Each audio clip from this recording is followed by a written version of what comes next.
Infertility అంటే couples ఒక 1 year వరకు కూడా ఎలాంటి మందులు వాడకుండా న్యాచురల్గా ట్రై చేసిన తర్వాత కూడా కన్సీవ్ అవ్వలేకపోతే అప్పుడు వాళ్ళకి ట్రీట్మెంట్ అవసరం. డాక్టర్ దగ్గరికి వెళ్ళిన తర్వాత అంటే ఏమేం కారణాలు అయ్యి ఉండొచ్చు, ఫీమేల్ వల్ల అయ్యి ఉండొచ్చు, మెయిల్ వల్ల కూడా అయ్యి ఉండొచ్చు.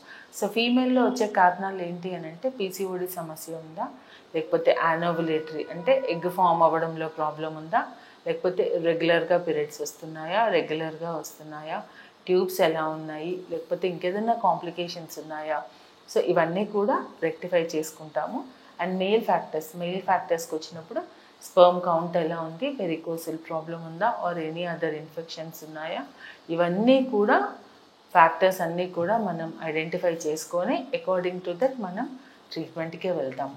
సో ఫీమేల్స్కి ఏంటంటే ఎగ్ ఫామ్ అవుతుందా లేదా అని న్యాచురల్గా చూసుకొని ఇఫ్ ఇట్ ఈస్ ఫామ్ అయితే ఆ టైమ్లీ ఇంటర్ కోర్స్ చేస్తే కూడా చాలామంది కన్సీవ్ అయిపోతారు. ఒకవేళ వాళ్ళకి ఇన్ఫర్టిలిటీ ప్రాబ్లం ఉంది, ఎగ్ ఫామ్ అయ్యే సమస్య ఉంది అని అన్నప్పుడు వాళ్ళకి ఆయుర్వేదం ద్వారా కొన్ని శోధన కర్మలు చేసి పంచకర్మ చేసి వాళ్ళకి ఓరల్ మెడికేషన్స్ ఇవ్వడం వల్ల హెల్తీ ఎగ్ అనేది ఫామ్ అయ్యి కన్సీవ్ అయ్యే ఛాన్స్ ఉంటుంది. If it is sperm count తక్కువగా ఉండడం వల్ల కూడా ఆయుర్వేదంలో చాలా మంచి మందులు ఉన్నాయండి. మీరు మా దగ్గరికి వస్తే మేము మెడికేషన్ ఇస్తాము, మీరు ట్రై చేయవచ్చు ప్రెగ్నెన్సీ కోసం. Thank you.